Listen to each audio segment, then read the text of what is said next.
What is up, everybody? Welcome to the very first Sunday Sipalong. We're not on Tuesday Tastealongs this week, but we are doing Sunday Sipalongs. I had to stick with the alliteration. That's just how I am. I love titling things with alliterations. So anyways, I hope you guys are having a good weekend. I hope it's wrapping up well. Sorry that I'm a couple minutes late. I was just filming another YouTube short, and when I film, I have to change over basically every cable to every input and output from my camera and computer to change this setup from a recording station to a live streaming station. So I appreciate your patience in that. But today we have a nice bottle to taste together, something that I hope so many of you have. And if you don't, I hope you'll consider picking one of these up. All right. So let me know if you are hanging out tonight in the live chat. If you're joining us live, if you're watching the replay, I appreciate you watching this back. No matter the case, please do hit that like button. You're going to help get a few more people in here live and also help people see this after the fact. All right. So thank you all for being here. Let me change one thing very quickly. I just want to change over the color of the stream's color. So if I pull up a comment, it's not going to be pink. It's going to be orange, like all of the crazy graphics you see around here. Okay, there we go. So I'm going to say hey to a few people in the chat. Just kind of having a nice, relaxing, jazzy. I got the jazzy playlist on again. Sunday night. We'll do about 30 minutes here, tops. And then I'm going to get out of here. I've got to watch Rings of Power, the new Lord of the Rings series on Amazon. Sarah and I have been watching that. And then we also have to watch House of the Dragon when that goes live at 9 p.m. So that's our evening. Let me know what you guys are doing, what you're sipping on, if you're not sipping on Russell's 10. Looks like Nick just gave away his Russell's 10 as a housewarming gift. He said, Top Dog loves this pour. JG, good to see you. Jake McKee. Roy, what's up, man? Scott, Joe, Mike, Daniel. Daniel's never tried Russell's 10. What are you doing, man? And Are You Schlammered says Russell's 10 is nice, but I prefer rare breed. Okay, let me get this piece of cork out of here. There we go. Yeah, I was just shooting a YouTube short about Jack Daniel's Coy Hill, and I honestly don't know if I got it done in time. Like, I was rushing to the end, and YouTube shorts, there's really not a lot of room for error. Like, you have 1 minute to get tons of information packed into these. So shooting them, you have to be really, really stingy with yourself. You can't have any no breaks in your sentences, stuff like that. Eric Sawyer, thanks for jumping in. Brian Walsh really can't beat Russell's 10 for the money. And yes, rare breed is a step up. Go Pack, go. All right. So let me just tell you guys, earlier today, or maybe it was yesterday, I asked for suggestions on what bottle we should taste tonight together.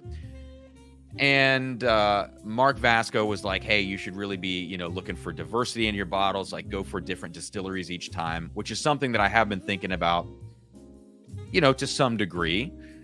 Everybody was saying rare breed, and a lot of you guys in the chat are saying rare breed. I'm not going to say that rare breed's overhyped. That's sacrilegious at this point with the whiskey community. But what I do want to say is that I think it's just talked about so much, and it's become less exciting for me because of that. And so I found myself you know what? Let's just taste Russell's 10. I like the fact that this thing has an age statement on it. I think a bottle that's widely available, as you can see down here, around $32 to $40 per bottle. It's rare to find an age statement of 10 years, And so I wanted to focus on something like this that's transparent. Yeah, the proof's a little low at 90, but that's okay. That's okay. So anyways, get yourself a pour of this. I have not tasted this Russell's 10 in months. And again, part of my mission with these Tuesday Taste-alongs, Sunday Sip-alongs, is to taste something that everybody has, or a lot of people have, that I have not tasted in a while, so that I'm not going off of memory with my notes. I want to be experiencing this with you, and I'm not coming into this with a game plan. So that's a little, that's actually more fun for me, because I feel like I don't feel like I need the game plan, but for videos, of course, you kind of want to have a little bit of one. So God, that thing smells good. I love the way Russell's 10 smells on the nose. Oh my goodness. So what did I miss? What do I need to cover before we start tasting this thing? I'm just looking over at all of the graphics on the screen. Good Lord. Mash bill, 75% corn, 13% rye, 12 malted barley. You also know this mash bill from Jim Beam. They use this mash bill. So when you see Bardstown Bourbon Company sourcing from that mash bill, putting it on the side of their Discovery bottles, I don't really know if they're getting stuff from Beam or Turkey. I've heard both, but that's not why we're here. But it is an interesting little bit of information, I guess. Top Dog also thinks Rare Breed's overhyped. Look, Kentucky Spirit's obviously going to be different with every single barrel, but Rare Breed is not overhyped. If you guys get that travel retail exclusive bottle, that thing, which is non-chill filtered, that is the Rare Breed that you want. Let me just tell you. That is good stuff. All right, so let's get into the nose on this thing. The first thing I smell on this is sour oak, and I love that profile. It's that musty oak note. It comes off a little sour, a little bit citrusy, like lemon. Now there's a ton of sweetness going on here. It's like the most standard caramel profile, I think, of just about any whiskey. Purely caramel. Purely brown sugar. With that sour note that envelops the whole thing. I love that. Also a little bit of peanut butter in here on the back end. But, this bottle has been open for quite some time. Let me look at the laser coat on here. Yeah. This thing is... Let me think about what that even means. I mean, this is several years old, this bottle. I mean, it's been open for about 2 years. Maybe a year and a half. And so I don't know how much the air has actually affected it, but it does feel like it smells kind of like a Russell's 13 to me. It really does. Just in terms of that funky oak note. JG gets a green apple note. Jay, I think that green apple note for me can kind of go along with some of that sourness, that sour oak that I'm talking about. But I love this. Yeah, there's something fruitier in here that I remember from the last time drinking it. Cheech likes Eagle Rare more than Russell's 13 or Russell's 10. I think that for me is a mood thing. Also availability. Russell's 10's everywhere. All right, let me take a sip of this thing. We'll come back to the nose and everything like that. Cheers, guys.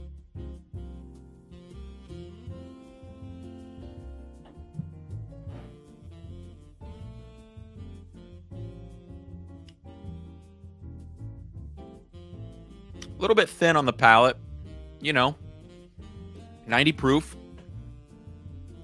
It's a little bit thin, but very, very spicy for me.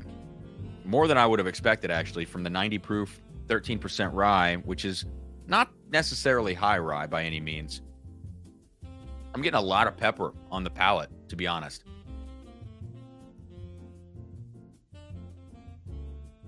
When I come back to the nose, it gets a little nuttier for me. Let me know what you guys are getting. Oh, Cheech got it wrong. He wanted Russell's 10 over Eagle Rare. There, okay. We got to use the, what is that? That's a less than sign. I don't even know anymore. It's been a while. Joe gets an old wood note. That's what I'm getting.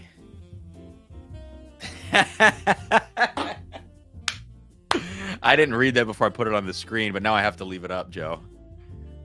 So we'll give that like another 20 seconds.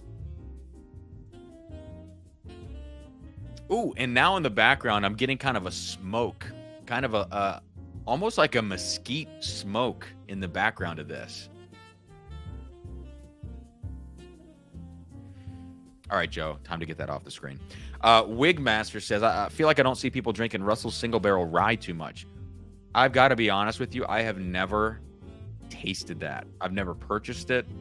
I don't know if I've even held a bottle in my hands to consider buying it in the store. I've just passed it by every time. Yeah, that old wood note, guys, is that's a really nice thing for me. That's something that if I get that in a whiskey and the whiskey's a little bit on the thin side like this is, it's something that I'll completely look past because I just subjectively like that note more than I would want a really well-constructed whiskey. Like the rhetoric bottlings for me, if I get that old woodiness, I'm in. I don't give a crap that they're the most watery pours ever, you know? And now I'm getting like this this vanilla note that's starting to come out more clearly. Before it was all just caramel, brown sugar when you're talking like classic bourbon notes. And after that first sip, more vanilla. So I'm going to go back in for more.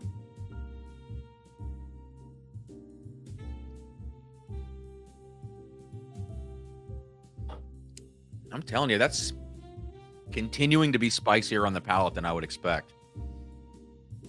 Makes my mouth water. You know, it's not viscous, but it still makes my mouth water. Still spicy on the palate. That time it was more cinnamon than it was pepper. Yeah. Adam S. says, try a 50-50 blend of Russell's 10 and Rare Breed. That's a good idea. My Rare Breed, unfortunately, is in the basement. Although I do have that travel exclusive I mentioned a second ago. I have that in this room that I could snag and try it. On a 10-year plus, you should get that pepper. Otherwise, it's not worth buying. Yeah. I don't know. Maybe. I mean, I think, here's the thing. The spice in here, in this Russell's 10, it's a good spice. Let me say that first off. I think when you get to like a really, really old bourbon, let's go to the extreme. Evan Williams 23. I think there is a spice note in the Evan Williams 23, right? But it's so surrounded by insanely like full notes, like just full-bodiedness in the whiskey that the spice doesn't stand out above the body of the whiskey. It just enhances the body. Does that make sense? Whereas I think in this Russell's, because it's 10 years old, but it's proofed so far down, I think to me the spice stands above the body of the whiskey. So it's, in my mind, what I would say there is like it's not fully integrated. Maybe at a higher proof it would be more integrated, but also, you know, Russell's 10, they're dumping every which barrel into this blend to produce this. So there's good and probably really bad barrels in this too. I'm not saying any of this because I don't like the whiskey. I'm just saying it because I think I agree with you that you should get that pepper note. You should get a spice on a really good whiskey over 10 years old, but I think that spice changes in a more integrated way. Oh, Darrell, man, what's up? Thanks for jumping in. Wow, I'm so glad that I'm revisiting this today, though, because, you know, for a long time, my go-to pour when I would go to a bar and I would look at everything, the menu, everything's too expensive. You got Buffalo Trace for like $15, you know, wherever you're at. And then you find a Russell's 10. And often this stuff just sits $6, $8, maybe $9 for a pour of this. This is my old standby when I go to a bar. 100%. Roy, good to see you, man.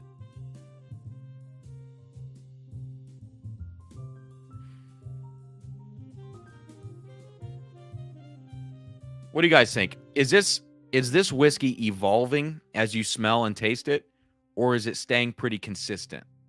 That's one thing that I'm curious about. It's something I've been thinking a lot about when I'm tasting any whiskey right now.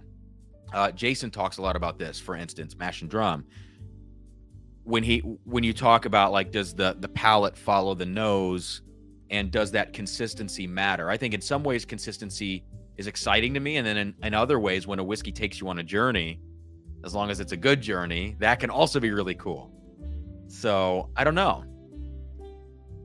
To me, I think this has been and I don't want to put it in your heads. I want to know what you think in the live chat, but this has been pretty consistent for me thus far, with just a couple of other notes starting to pop out and stand out a bit more as I sip it. But I don't think anything for me is like fundamentally changed about it as I've gone through sipping this right now.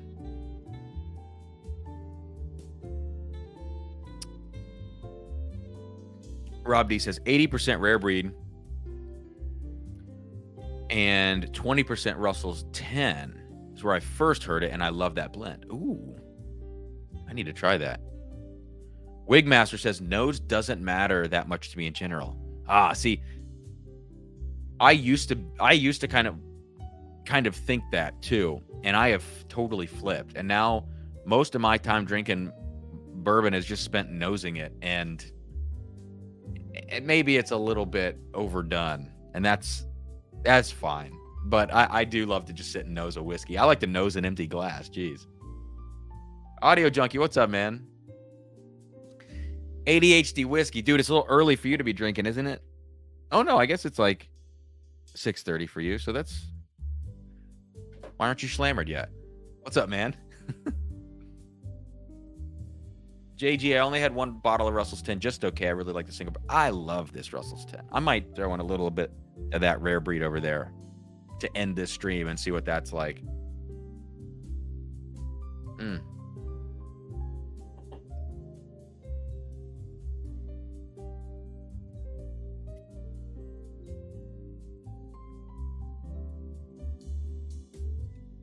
Yeah. Mike, to this point, you just mentioned this. I just held that last sip in my mouth for a much longer time, right? When I have whiskeys like this that are a little bit lower proof, I try to hold them in my mouth longer to see if the experience is better. Sometimes it is, and sometimes it's not.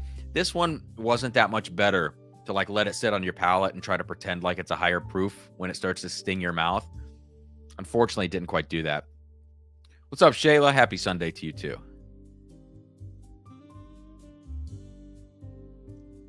Darrell says, I'm the same way with constantly nosing a whiskey. Even on bottles I'm familiar with, I still do it. Yeah. Ooh, and Wigmaster. And you said this and someone else just said this. Yeah, Mike Keller.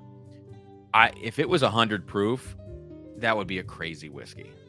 I mean, that would be like, I think that would be a game changer on the market. I really do. I might spike this with a little rare breed and just see what happens. I don't know. I think this, to me, this is a whiskey that when I have new whiskey drinkers, I take them here first. A lot of people say Michter's American because it's so easy to drink and such a vanilla bomb. Some people say Buffalo Trace, which I think is a good call out for sure. I think even if you can get some Eagle Rare to introduce them, that might be even better because you're going to get a richer profile. Same proof. But my go-to for people has always been Russell's 10 because I think it's what they expect a bourbon to taste like. Your caramels, your vanillas, these kinds of things. And it's got that aged note. I think the older a whiskey is, the easier it is for a new drinker to get into it. I really think that. I don't think the oakiness is off-putting. I think it actually kind of brings them in. Yeah, Jay, it is an older bottling or older bottle with the googly eyes. I left him on for this. Eagle Rare at 100 would be crazy. Yeah. I mean, think about, the profits are, what are they losing? Like 11% if they do that, if they proof those things up to 100. I don't know. I tried to do the math, but yeah, Thomas, they do. But, I think this profile amped up as opposed to that profile being brought down from 110 to 100. I would love to see this Russell's 10 profile just 10 proof points higher. Darrell wants... Is that for all 3 batches, Darrell? Is that what you mean? All 3 of the Russell's 13 batches? I mean, I guess I could do it. I'm running really low on the batch 3, though. I crushed the batch 3. And I think that was my last place in my blind, but the heart wants what the heart wants.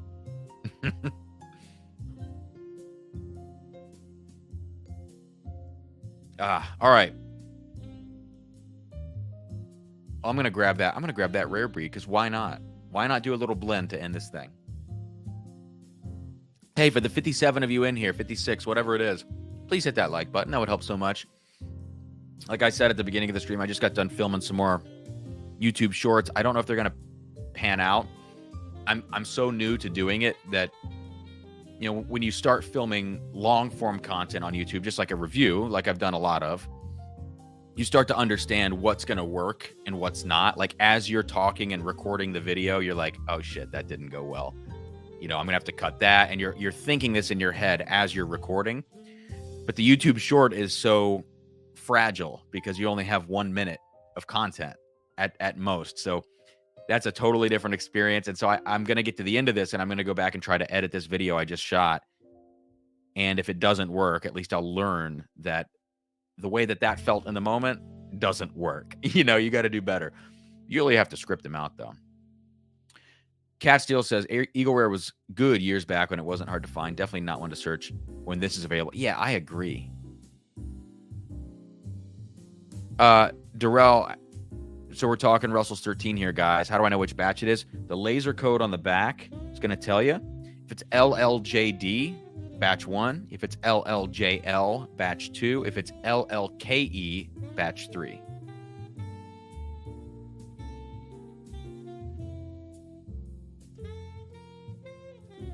Yeah, Adam S. I agree with that. I agree with that. All right, let me grab this rare breed.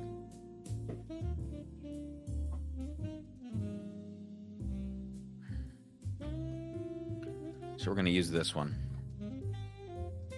So what was the blend someone said earlier? 80% rare breed and 20% Russell's 10.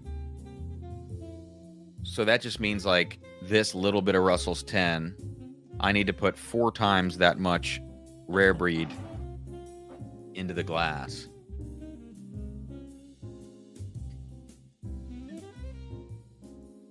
Oh my God, that smells so good. All right, let me just do this. That felt right to me. That felt like I just added 80% of the total to it. JG. Jake McKee, here we go. He's asking the chat, favorite 10-year. I think, you know, you guys put it in the chat what you think. I love Russell's 10. I still might go Eagle Rare if it's a store pick because some of the store picks can be phenomenally good. Henry McKenna, I don't have good experiences with. I love the fact that it's, you know, it's 100 proof. I know it's considered bottled and bond, but if it's age stated at 10 years, if it's at 100 proof and it's a single barrel, bottled and bond is an easy thing to do because they don't have to blend. It's almost a cop-out when people do single barrels at 100 proof and then call them bottled and bond. That's such a cop-out to me. Do you know what I mean? Like, you should have to source all the barrels from the same distillation season over 4 years old and blend them all and make them good at 100 proof as opposed to just like 1792. It's like bottled and bond, store pick, slap a label on it, you know? You know, Daniel, that's the thing that I was going to say is like the Heaven's Door is just a lighter profile. So for me, I love, like, to me, Eagle Rare is the go-to, probably if it's a store pick. But Heaven's Door 10 is this sleeper bottle now, but at $80, it's really hard to put it in because it's a lighter profile and it's $80. You know, both of those things make it tough. To me, it's like one of those bottles that I'm going to grab. The one I have, I might grab a backup for down the road because it's a limited release, I think. And that's good for me, you know? Ooh, Jack 10-year. Again, we're talking an expensive bottle there. Thankfully, a little higher proof at, I think, 94. But it's a lot more expensive. Yeah, and the availability, of course. And Rebel 10, similarly. Also, Roy, the new Rebel 10s, not that good.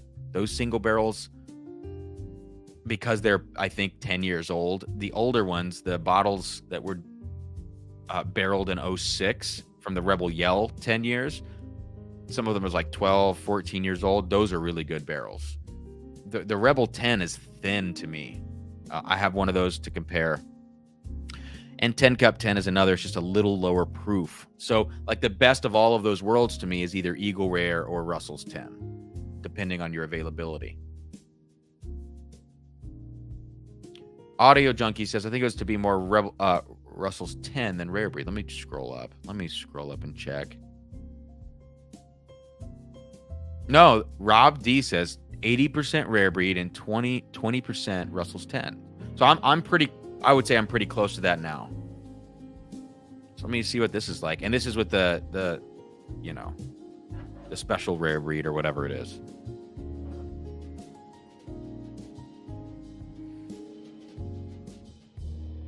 This just smells like Rare Breed. I don't know how much impact the Russell's 10's having right now. There is a really nice sweetness that I'm not used to from Rare Breed in here. So the Russell's 10 may have just added a slightly sweeter dimension to it. Kind of took some of the edge off.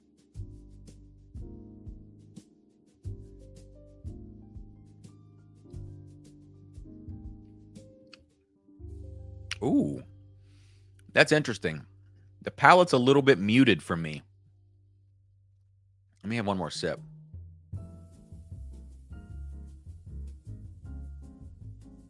There we go. Second sip was it. Scott says he's never had a bad McKenna.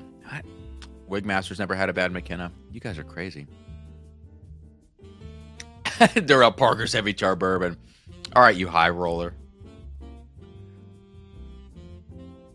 You live life on the edge. You jump out of airplanes and stuff. All right. Okay, we're getting into some good discussion here. I know I said 30 minutes. We're 27 right now. Jake McKee, if 10 Cup 10 was 100 proof, it would be a hitter. Yeah, absolutely. But, they got to make their money. Yeah, Audio Junkie, I would love to try that blend the other way. Actually, you know what? Why not do it?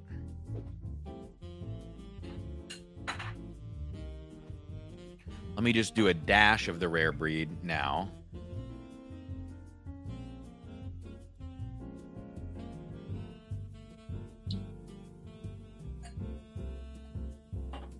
And now let's add 4 times that amount, approximately, of Russell's 10.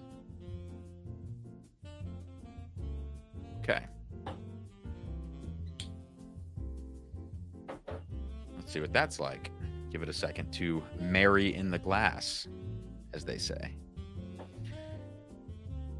All right, Cat Steel says, I like Knob 9. Consider it a bargain. But you are a Beam fan. Yeah, the 100 proof Knob Creek 9, I am not a fan. If you get that 120 proof single barrel, give me that all day. The Beam thing, just young Beam, even the 9-year, because I think in a lot of that 9-year stuff, they're just not using really good barrels.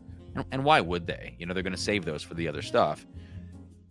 But I think young Beam and bad barrels I have a hard time with. So I'm pickier with Beam profiles than a lot of other distilleries because of that. Like the last week's Tuesday Tastealong, Old Granddad Bonded, I just can't drink that stuff.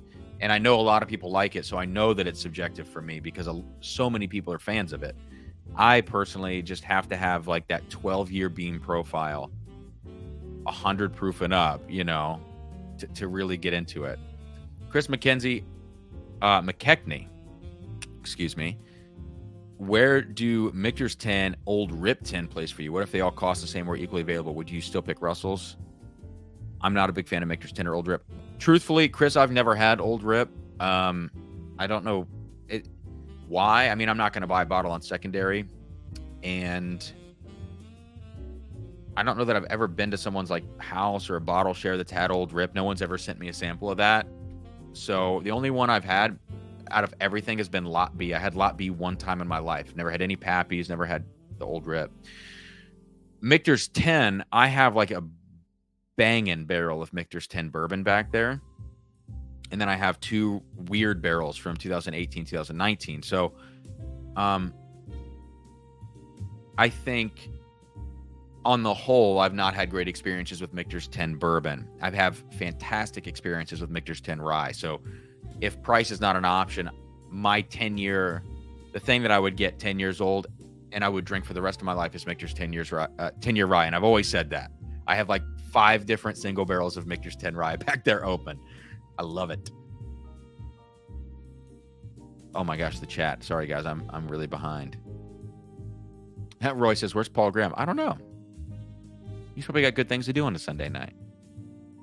Jake, yeah, it's only the rare breed non-chill filtered, only available at airports. Duty-free stuff if you're flying internationally, unfortunately. I think Trev went to like Cancun, I think, and got one. Or was it Aruba? I can't remember.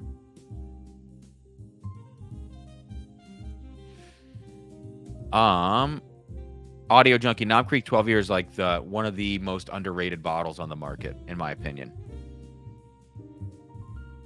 Daniel says Old Rip 10 at 107 is like a good Weller Antique pick. I usually like it. Yeah, that makes sense. I actually, Daniel, I never thought about that. I never thought that that's basically what that is. Mark, what's up, man? I'm good. How are you? Thanks for the comment earlier on the post. Yeah, and the travel exclusive turkey is a 1 liter bottle. I think maybe that's what Peter White was saying. Travis, what's up, man? You called out Russell's 10 and we're doing it. Yeah, I love the oak on the back end. At this point in the video, guys, or in the live stream, I just have 2 different blends. They're both 80-20. This is 80 towards the Russell's 10. This is 80 towards the rare breed. So this is where we've ended up at the end of this. So let me taste the one that's heavier towards the Russell's 10, which is what this is.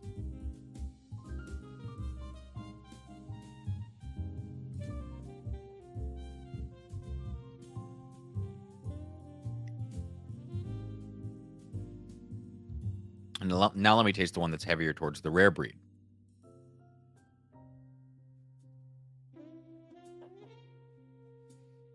The answer is somewhere in between 80-20. So I think someone said 65-35 somewhere in the chat earlier on a blend.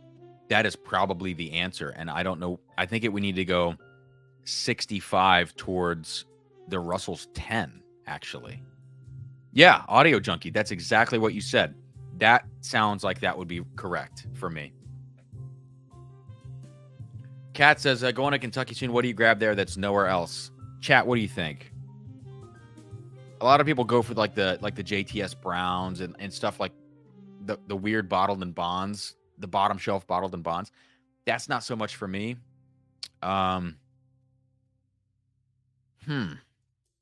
What do you get in Kentucky that you can't get anywhere else? I don't know. Heaven Hill Green Label, looks like Wigmaster's saying.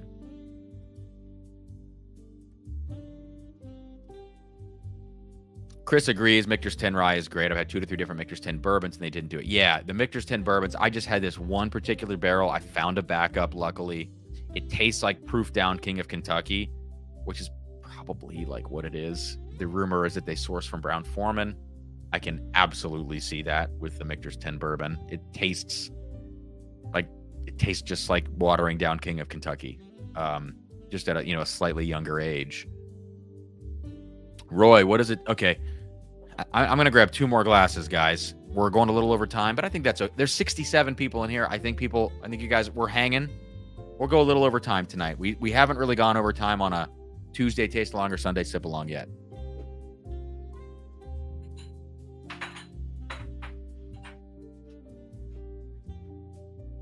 All right, so let me do this comparison here, and thank you for that, Roy. And Jay, to your point earlier, I'm going to blend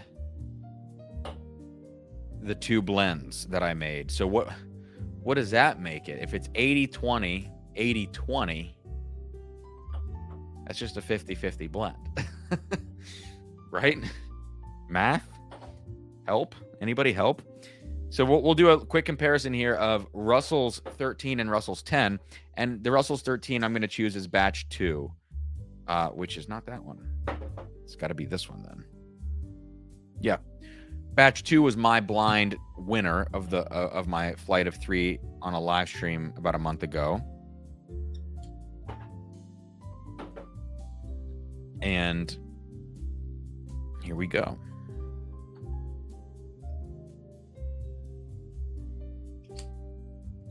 So the 13 is over here. Get these bottles out of the way. The 13's over here, and the 10 is over here. So this is going to be our comparison. Oh my God, chat. Dan says yes, 50-50. It's like 80-20 and 80-20. That's 100 divided by 2. Joe went full decimals. He went full decimals on it. Let's go. Guys, believe it or not, I did 2 years of calculus. I was like a straight A math. Math was my thing. Math, Spanish, and music were my things back in school, in high school, and then went into music for my career. And it's always funny now, 10 years removed from high school, and when there are simple math things that happen, and all it would take is like a little bit of work, to get back into the math thing. But now stuff like that trips me up, and it makes me feel very sad. But they're right. The question kids always ask, when am I ever going to use this in real life? It's like, yeah, pretty much never.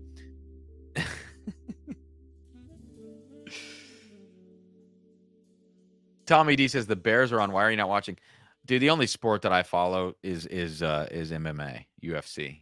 So, Peter, is it a bourbon or a rye? Okay, let's do this comparison. Russell's 13 batch 2 to Russell's 10. That Russell's 10 just smells so good, guys. The nose is better than the palate for me. I love that sour oak smell. Okay, now to 13. Damn, that is way proofier on the nose than I thought. Russell's 13 is a fantastic bourbon. I have always gotten 10% too much ethanol on them. And I've always wondered why that is. There's something a little sharp about all of them. And a lot of times in blind flights, it doesn't do well because of that.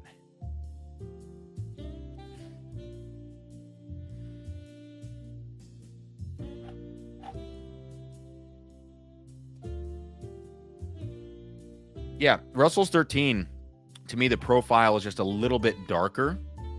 There's a little more spice on the nose. It's a darker profile. Like, specifically dark fruit. And Russell's 10 at that lower proof, I mean, we're at a 24 proof point difference, 24.8. The Russell's 10 has a brighter fruit note, almost like when I smell it here in this comparison. I said that sour oak earlier was a little bit lemony. It's almost like juicy fruit gum. And the Russell's 13 is purely chocolate, dark fruits, plums, that kind of a thing.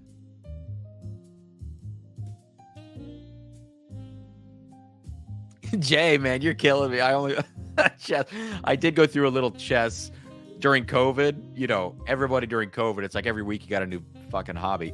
At least I did. I don't know about you guys. When my career dissolved during COVID as a musician, I was like, let's just do whatever. Let's just get a new hobby every week.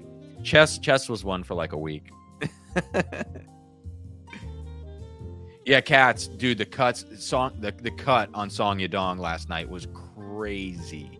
And the other one, what was his name? The other cut, he got the cut between his eyes. That was Song Yadong's freaking eyebrow was falling off last night in that fight. I mean, that was intense. All right, I'm going to taste Russell's 10.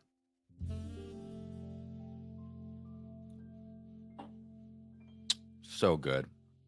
It is getting, I mentioned earlier, it got a little smoky. It's getting smokier for me on the back end. Yeah, Shayla, what was his last name? Was it Rodriguez? I don't want to screw that up. It wasn't Daniel Rodriguez. He fought last week.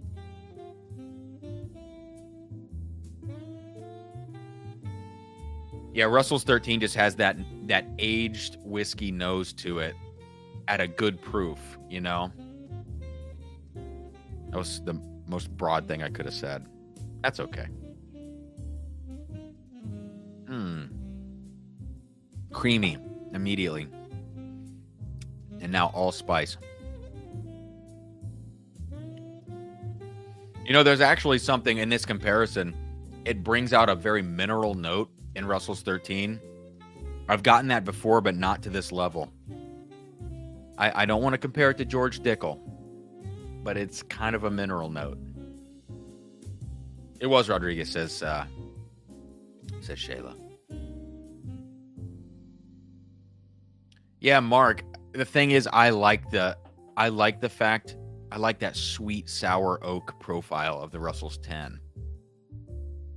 So to me, the answer is just somewhere in between, you know. I err more on the side of that funky oak than I do spice. That's like where my priority is. Jake Miller says Sandhagen is a liar about wanting a 5th round. He smashed the cut to make it. Yeah, when he got into half guard with him, I was cringing at that point because just rubbing on his brow and oh god, it's horrible. Yeah, look, Song Yadong didn't have a chance after. Round 3, it was clear. It was pretty clear. It's like, just stop it. I know you don't stop it until the damage is too bad, but at that point, it's like, just stop it and save this dude's eyebrow. Jesus. Russell's 13 is 50% Dickel. No, that's Chateau de la Baude batch too.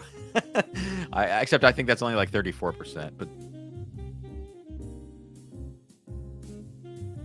I have not had like an outstanding Wigmaster. I've not had like an outstanding 101 batch. Jay, you're killing me. No, man, right now I'm between lightweight and welterweight, and I'm hoping by the end of October I will be. Yeah, I'm hoping by the end of October I'll be a lightweight or under. At this rate, I will be. All right. Well, guys, it's been 42 minutes. I appreciate all of you being here. Before we jump off here, hit that like button, please. Yeah, I had a hard time looking at it, to be honest with you. After seeing it initially, I was like, I don't think I can look at this when they're going to do a close-up.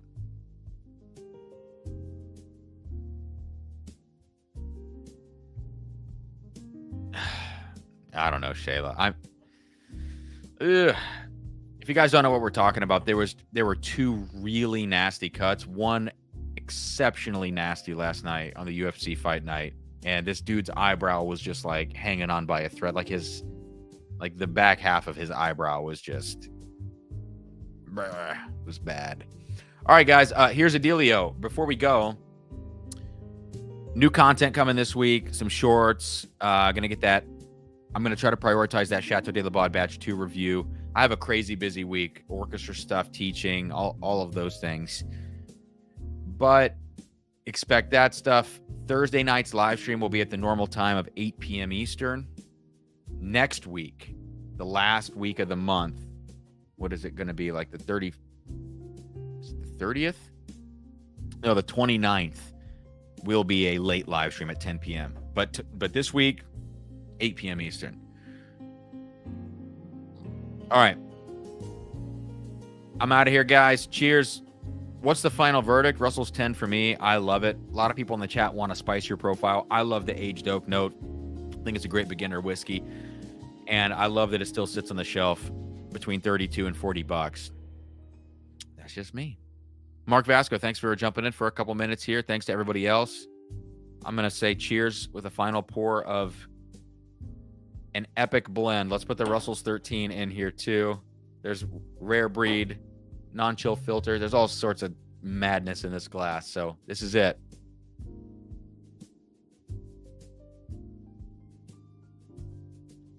I'm down. It's all wild turkey stuff. See you guys later. Have a good rest of your Sunday night.